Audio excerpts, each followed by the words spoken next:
बहुत बड़ी बात करेंगे आज। जननी जन्मभूमिश्च स्वर्गादपि गरीयसी। हम कोई भी काम शुरू करते हैं, आज आज़ादी की बात है, भारत की बात है, वतन की बात है, मोहब्बत की बात है। आखिर वतन है क्या? आज़ादी है क्या? देश क्या है? देशभक्ति क्या है? 15 अगस्त सन 1947 सबको याद है। वो आज़ादी मिली कैसे? क्या खैरात थी, भीख थी या छीनी थी, कमाई थी? और क्या आज़ादी का सही उपयोग हो रहा है? Are we actually valuing the freedom which has been given or which has been earned by us?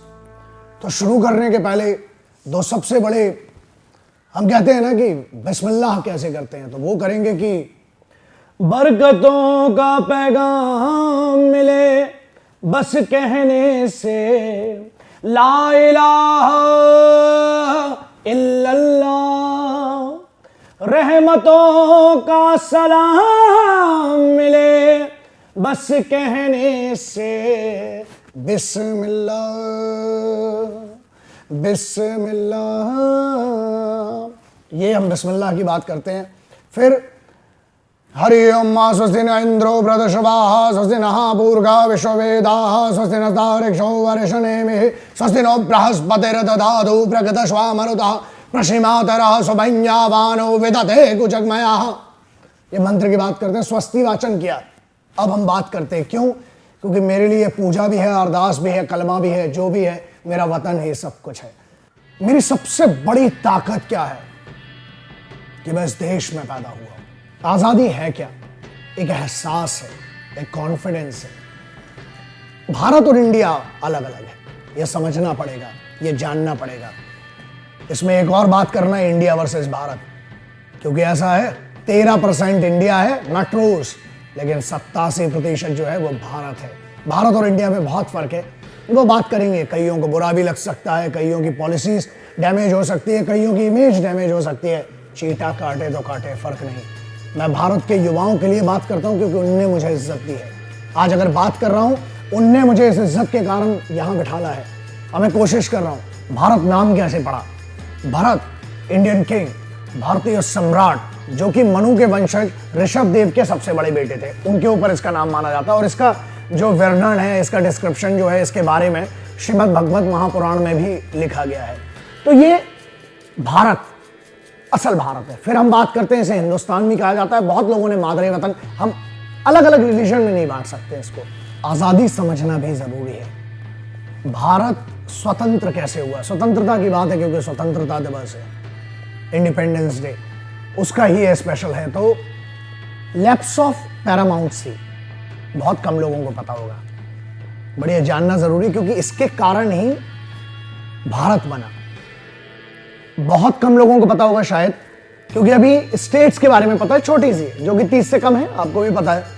मैं एक बात कर रहा हूं, वहां चलते हैं, जून की बात करते हैं। जो मेरे कश्मीर वाला जो नेक्स्ट एपिसोड है उसमें जरूर आएगा, क्योंकि क्या करें, अब गद्दारों की फिर से जलाना तो पड़ेगी, है ना। बहुत चीटा काटा है, अब हम भी चीटा दिखाते हैं। थोड़ा पागलों का, क्रांतिकारियों का भी सुनो, क्योंकि अब यूथ बहुत बरगलाया जा रहा है। मैं नहीं बोलना चाहता था, मैं आपको बताता हूं, मैं कश्मीर पर बोलना नहीं चाहता था, क्योंकि मुझे मालूम है सेना दिन रात, फौज दिन रात अपना लहू बहाकर उसको बचाने की कोशिश कर रही है, जो कि खुद हमारा है। उसमें बात करेंगे, लेकिन वो नेक्स्ट एपिसोड है, which is very important, which is very close to me. उसमें बात करेंगे, क्योंकि वहां पर भी लैप्स ऑफ पैरामाउंट सी बहुत इंपॉर्टेंट है। यहां पर कैसे आता है?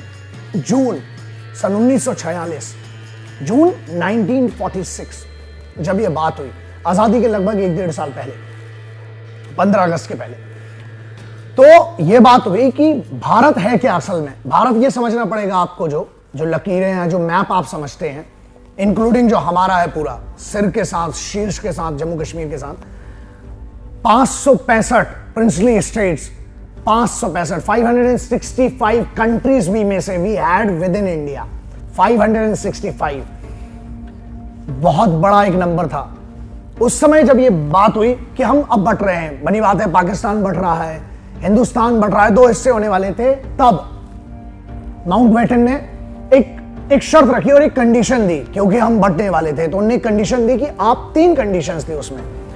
नंबर 1 ये था कि आप भारत के साथ जा सकते हैं, नंबर 2 ये था कि आप पाकिस्तान के साथ जा सकते हैं, और नंबर 3 ये था कि you can be an independent nation with in the country, with in India. So that's why I always say I do not call it princely states, because they were all equal to the nations, because the power was all the powers were equal to an individual nation। क्योंकि उसमें से 243 जो states थी या जो Nations थे या जो भी बॉर्डर्स थी, उनकी खुद की करेंसी चलती थी, खुद की आर्मी थी, खुद के पावर्स थे, खुद के किंग्स थे, खुद के प्राइम मिनिस्टर्स थे। तो इसको मिलाया गया, वो बहुत कठिन चीज है। वो कश्मीर वाले में आपको समझ में आएगा क्या गलतियां हुई, क्या अच्छा हुआ और इसके पीछे था कौन। एंड दैट्स व्हाई उप प्रधानमंत्री सरदार वल्लभ भाई पटेल का एक बहुत बड़ा हाथ था, और वो बात बहुत बीपी मेनन, ये वो लोग थे जो स्तंभ थे भारत बनाने वाले, कि भारत बना कैसे, वरना कुछ नक्शा इस प्रकार होता। हैदराबाद सबसे बाद में आजाद हुआ है, आजादी समझना पड़ेगी, भोपाल उसके बाद आजाद हुआ है। तो याद रखिए, भोपाल उनका होता, हैदराबाद उनका होता, उदयपुर, जयपुर, ये सब पाकिस्तान के मैप में होते, और उस समय ना हिंदुस्तान था ना पाकिस्तान था। चंद लकीरें जो बना दी चंद गद्दारों ने, उसका खामियाजा आज आप और हम सब भुगत रहे हैं। बहुतों ने फांसी झूली है, बहुतों ने गोली खाई है, क्यों झूठ बोलते हो साहब कि चरखा चलाने से आजादी आई है। बात बड़ी ये है कि बहुत बड़ी कीमत चुकाई है इसकी क्रांतिकारियों ने। आप 1853 की बात करें, 18 आप कैसे भूल सकते हैं, मुझे ये लगता है, बट कहीं ना कहीं सिस्टम का कुछ ना कुछ तो फेलियर है। I am not blaming the government. सबसे बुरा काम ये करते हैं कि आजादी के नाम पर सरकार को दोष दे दो। आपने खुद के लिए क्या किया, पहला सवाल। दूसरा, ये आजादी है क्या? किसी को भी दोष देना तो बहुत सरल है, गवर्नमेंट कुछ नहीं कर रही, ये कुछ नहीं कर रही। देश बना कैसे? देश हर इंसान से बनता है। देश समंदर है, आप बूंद हैं, आपसे ही है ना समंदर। ना आप होंगे ना देश होगा, ना देश होगा ना आप होंगे, दोनों एक दूसरे से मिलकर बने हैं। आजादी, आजादी है क्या? क्या इसका दुरुपयोग हो रहा है? क्या इसका मिसयूज हो रहा है? सोचना तो पड़ेगा। क्यों? सब हमसे पूछते हैं सर देशभक्ति क्या है, वो भी बात करेंगे। आजादी क्या है? आजादी के नाम पर किसी बूढ़े को पब्लिक में धक्का देना, क्या वो आजादी है? अपनी ताकत की नुमाइश करना, क्या वो आजादी है? आजादी है क्या? किसी की भी इज्जत, किसी की भी पर्सनल लाइफ पर सोशल मीडिया कहीं पर भी एक कमेंट करना, क्या वो आजादी है? ये आजादी ये है कि इंडियन पिनल कोड में से, आईपीसी में से सेक्शन 66A हट जाना, बोलने का अधिकार मिल जाना, फ्रीडम ऑफ स्पीच को और पावर मिल जाना, क्या ये आजादी है? अपनी सीमाओं पर आपकी सुरक्षा करते हुए आजादी है क्या? आजादी क्या बन चुकी है? क्या चंद अमीरों के घोटालों के लिए आजादी मिली थी, या आजादी इसलिए मिली थी कि हम इस देश को पूरी दुनिया के सिर पर ले जाकर बिठा लें, हम इस देश को सबसे बेहतर बनाएं? आजादी है क्या? यह सवाल बड़ा है। चंद लकीरों के अंदर रह के शेर बनना, या किसी मजबूर के ऊपर हाथ उठाना, या देश में धर्म के नाम पर दंगे करते हुए देश की संपत्ति को फूंक देना, या दंगे करते हुए गरीबों को मारना, या महिलाओं को, मां बेटियों का बलात्कार करना, क्या ये आजादी है? और क्या इस आजादी के लिए लोगों ने अपना लहू बहाया? आजादी है क्या? अपने आप से पूछना जरूरी है। आखिर आजादी का मतलब क्या है? इस देश के विरोध में नारे लगाना, यह आजादी है क्या? क्या है? दिया किसने? अधिकार। अच्छा, कौन सा अधिकार है? किस सेक्शन में आता है कि आप बोल सकते हैं आपको यह अधिकार है, लेकिन राष्ट्रद्रोह भी एक दूसरे संविधान में कहीं पर लिखा गया है, लेकिन इतना इन्फोर्स नहीं किया जाता क्योंकि बहुत लीनियंट है, छोड़ दिया जाता है बच्चे समझ के और मासूम समझ के। है क्या आजादी? सेना की गाड़ी को भीड़ से मिलके गिरा देना, क्या ये आजादी है? या इस देश के खिलाफ खड़े होकर या आतंकवादियों का समर्थन करते हुए टीवी चैनल्स पर बैठकर और उनकी हुक्मरानी करना, क्या ये आजादी है? कुछ अपने पदों पर बैठकर अपने चैनलों के माध्यम से और अपने अपने उन ग्रुप्स के माध्यम से रिपोर्टर्स का फर्ज ना निभाना, चौथा स्तंभ है आप। और अगर वो काम ना करना, क्या ये आजादी है? क्या उनकी हुक्मरानी करना और उनकी तारीफ करना और उनकी गुड लिस्ट में आना, क्या ये आजादी है? आजादी है क्या? देश में आग लगाना, धर्म पे दंगे करना, या किसी मासूम को उसके हक को छीनना, या किसी महिला को छेड़ना, या अपनी छाती को चीरते हुए कहना कि हम दूसरे देशों को समर्थन करते हैं, क्या ये आजादी है? आजादी और देशभक्ति, उसमें आजादी जो है वो आजादी कैसे और है क्या आजादी? आजादी अगर मिली है हमें तो आज उसकी क्या कीमत चुकाना पड़ रही है? आजादी को बचाने के लिए कीमत क्या चुकाई जा रही है? ये फोर्सेस ही हैं, ये इंडियन आर्म्ड फोर्सेस हैं, पैरामिलिट्री फोर्सेस हैं, पुलिस का एक सिपाही है, चाहे फौज का जनरल है, ये सबको एक कीमत चुकाना पड़ती है। आजादी है क्या? आजादी वो है कि आज आप जब ये वीडियो देख रहे हैं, आप जब बैठे हुए हैं, एसी में बैठ रहे हैं चाहे कंप्यूटर्स में बैठ रहे हैं, आपको पता है अभी चाहे वो सियाचिन ग्लेशियर का -60 से 70 डिग्री टेम्परेचर हो, वो इस आजादी को मेंटेन करने के लिए अपना खून बहा के वहां लड़ रहे हैं। चाहे राजस्थान की गर्मी हो 60 डिग्री सेल्सियस प्लस में जाता है, चाहे सुकना सिक्किम के जंगल हो, चाहे ऐसे घने घने जंगल हो, वहां पर लड़ रही फौज की वो मुस्तैदी है, वो उनका फर्ज है, वो जो वहां काम कर रहे हैं उसके कारण है ये आजादी। तो आजादी है क्या, समझना पड़ेगा। हमें हर सिपाही की इज्जत करना बहुत जरूरी है, क्योंकि आजादी मिली है क्रांतिकारियों के कारण, योद्धाओं के कारण, कुछ पार्टीज के कारण, लेकिन उसे बरकरार करके आज आपको इस खुली हवा में घूमने का, जो मर्जी है वो करने का अधिकार किसने दिया है? वो है सच्ची देशभक्ति और वो ईमानदारी है। देशभक्ति ही ईमानदारी है, लेकिन इस ईमानदारी को सबसे मोहब्बत से कर कौन रहा है? वो है आजादी। कुछ गधों ने, कुछ गद्दारों ने, कुछ नालायकों ने ये कहा कि फौज जो है उसको तो पेमेंट मिलती है, मरने का पैसा मिलता है। अपने लौंडों को बेच, नेता हो तुम, तुम्हारा सम्मान इसलिए because it's a democratic country और तुमको चूज करके बिठा लिया गया है। हम आपका सम्मान करते हैं आपका, क्योंकि भारत के संविधान के हिसाब से आपका सम्मान करना बनता है, आपको हमने ही सिलेक्ट किया है। लेकिन ये क्या है? फौज मरने के लिए फौज में जाती है, वो भी किसी का बेटा है, वो देश की सुरक्षा के लिए अपनी जान दे रहा है, पहली चीज। दूसरी चीज क्या कहते हो? पेमेंट।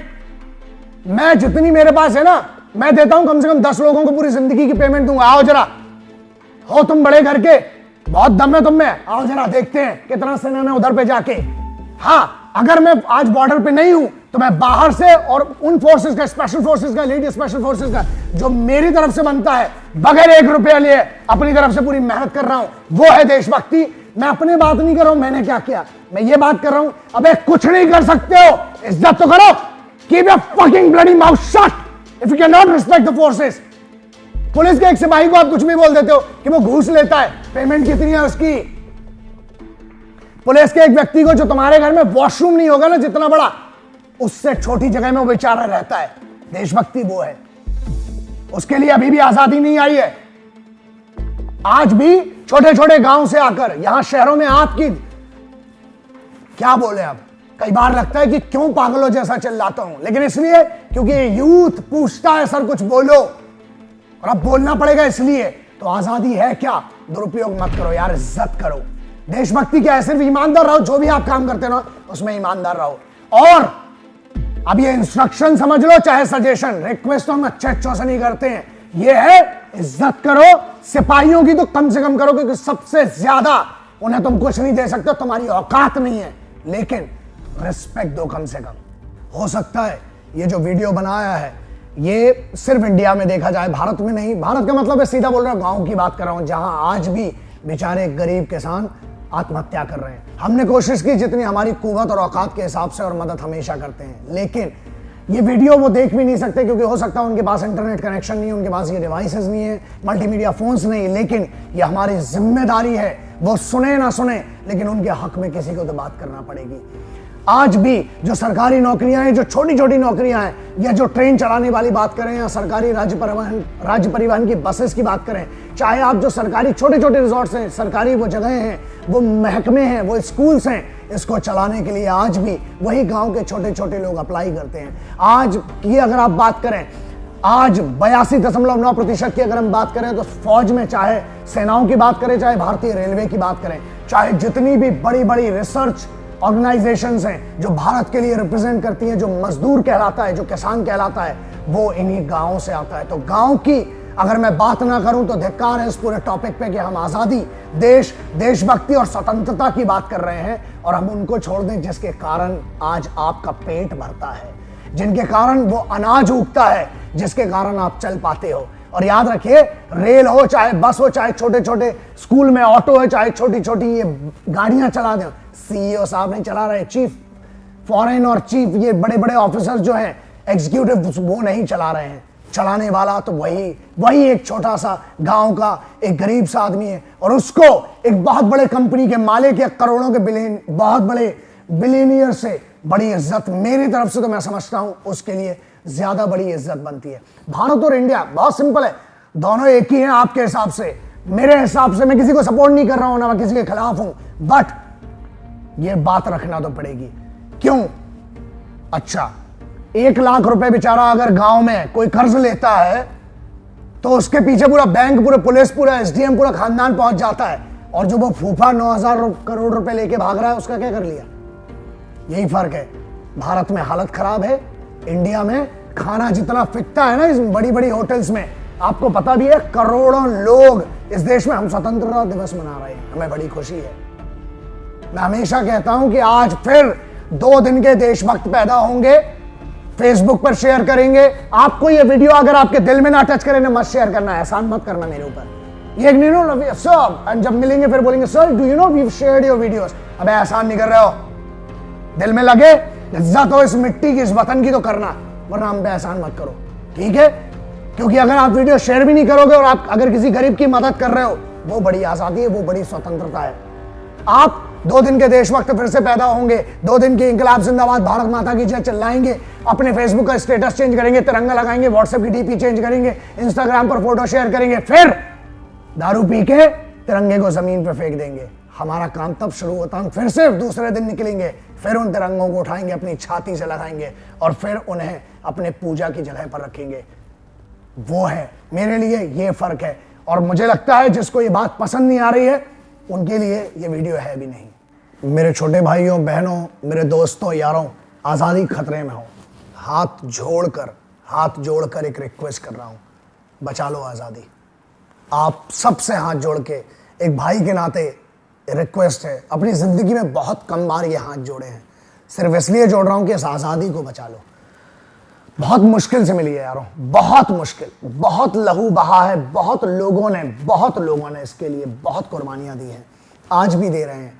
आज भी बॉर्डर पर armed forces, police, different departments, whether it is narcotic, whether it is any department जो यूनिफॉर्म पहनता है ना, चाहे वो एक चपरासी हो, चाहे एक छोटा सा सिपाही हो, आज भी वो अपनी हर खुशी को देकर, आपको कुर्बानी देकर, उसकी खुशियों की आपके कारण लगा हुआ है।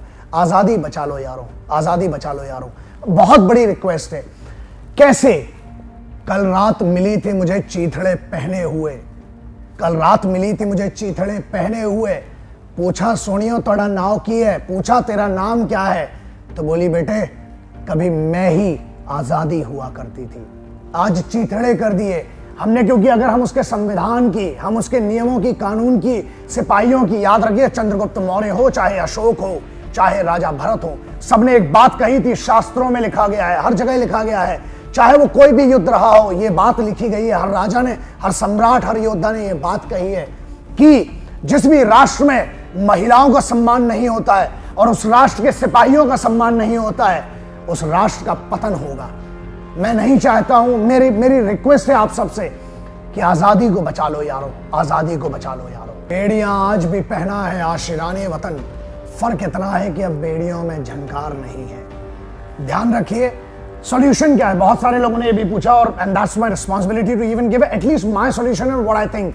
मेरे हिसाब से भारत में सिर्फ तीन ऐसी चीजें हो जाए ना, फिर होगी आजादी का, फिर मतलब आएगा। Then it will be the wonderful day to enjoy and celebrate the independence day. मेरे हिसाब से जो मैं सोचता हूं, पहला solution, every woman should be trained in survival tactics। चाहे वो कोई सा भी बोर्ड हो, स्टेट बोर्ड हो, चाहे सीबीएसई हो, आईसीएसई हो, कोई भी एजुकेशन का बोर्ड हो, या जो नहीं पढ़ती हैं महिलाएं, उनके लिए भी सरकार ने बहुत काम किए हैं और कोशिश भी कर रही है। मैं चाहता हूं जाकर यार उन्हें मार्शल आर्ट्स मत सिखाओ, कुंफू कराटे, जूडो, ताइक्वांडो मत सिखाओ, क्योंकि ये काम नहीं आता है। गली की लड़ाई के अलग नियम होते हैं, कम से कम उन्हें यह सिखाओ कि उन्हें सही वक्त पर ना कब कहना है। ये एक सॉल्यूशन है that every woman should be trained in survival tactics. उसको ये ट्रेन करना है कि that she should be proud of being a woman. उसको गर्व महसूस कराओ। वो आजादी और वही हमारा इंडिपेंडेंस का सबसे बड़ी वो आजादी, और उस दिन सेलिब्रेट करने में मजा आएगा। नियम 1, every woman should be trained in survival tactics, protection skills, and she should be trained to maintain the self esteem। पहला। दूसरा, 2 साल की, कम से कम 2 साल की मिलिट्री ट्रेनिंग, बेसिक एजुकेशन। आप चाहे स्कूल जाएं ना जाएं, चाहे आप अनपढ़ हो, चाहे आप कोई भी हैं, आप अगर भारत राष्ट्र में, अगर आप भारत में पैदा हुए हैं, you have to serve the Indian armed forces for 2 years। 2 साल की मिलिट्री ट्रेनिंग कंपलसरी होना चाहिए। ये मैं सोचता हूं और जिद भी है। आप कोई कोशिश करो ना करो, मैं तो एक दिन करवा के रहूंगा। तीसरा सबसे इंपॉर्टेंट है, सिर में दवाई होती है तो आप दवाई कहां की देते हैं? मेडिसिन आप सिर की देते हैं, हाथ में होता है, पैर में होता है। बलात्कारियों को कहां दर्द है? जहां दर्द है वो तोड़ो। एक ऐसा संविधान होना चाहिए कि पब्लिकली अगर रेप किया है और राष्ट्र के खिलाफ कुछ भी बोला है, if you have raised any slogan और anything, if you have gone against the constitution and against this country, चौगड्डे पे खड़ा करके गोली मार देना चाहिए, उसके टुकड़े होना चाहिए। और एट द सेम टाइम लोगों को लगेगा बहुत वायलेंस है, और ले ले ले ले ले ले वो जो कर रहे हैं वो मोहब्बत है। ह्यूमन राइट्स साला उनके खिलाफ खड़ा होता है, सिपाही जो मरते हैं उनके लिए कोई ह्यूमन राइट्स खड़ा नहीं होता है। सो सिंपल रूल, रेपिस्ट का लिंग काट दो, मेन पार्ट काटो, तब समझ में आएगा दर्द होता क्या है, क्योंकि उस महिला को पूरी जिंदगी के लिए दर्द दिया है। So this is my solution. राष्ट्रद्रोह और बलात्कारियों को या तो चौगड्डे पे खड़ा करके गोली मार दो, या ऐसी चीज काटो कि जिंदगी भर दूसरों की रूह कांपे। मैसेज तो अब देना पड़ेगा। What is that? सिंपल। आपको इंडिपेंडेंस डे कब मनाना चाहिए? When you respect every woman, when you respect every old citizen, every child, और हर वो आदमी जो कमजोर है आपसे, आप उसकी इज्जत करें, क्योंकि ताकतवर की तो सब करते हैं। महान आपको तब बनाएगा इस देश को जब हम कमजोरों की इज्जत करेंगे। जब हम किसी की मदद कर पाएंगे तब हम भारतीय कहलाने का हक है, और तब हमें कहलाना चाहिए। तो याद रखिए, देश की इज्जत कीजिए, अपने माँ बाप की इज्जत कीजिए, अपनी इज्जत कीजिए, तिरंगे की इज्जत कीजिए। नहीं करोगे तो करवा तो लिया जाएगा, लेकिन करो। यह सुझाव भी है, जो ये सुझाव ही है, रिक्वेस्ट नहीं है। You have to respect this land. आजादी मिली नहीं है, छीनी है। जय हिंद, वंदे मातरम, इंकलाब जिंदाबाद, भारत माता की जय। और हर उस शहीद को नमन, हर उस मां के बेटे को नमन जो इस देश की मिट्टी के लिए, उस देश को बेहतर बनाने के लिए कुछ कर रहा है। जय हिंद।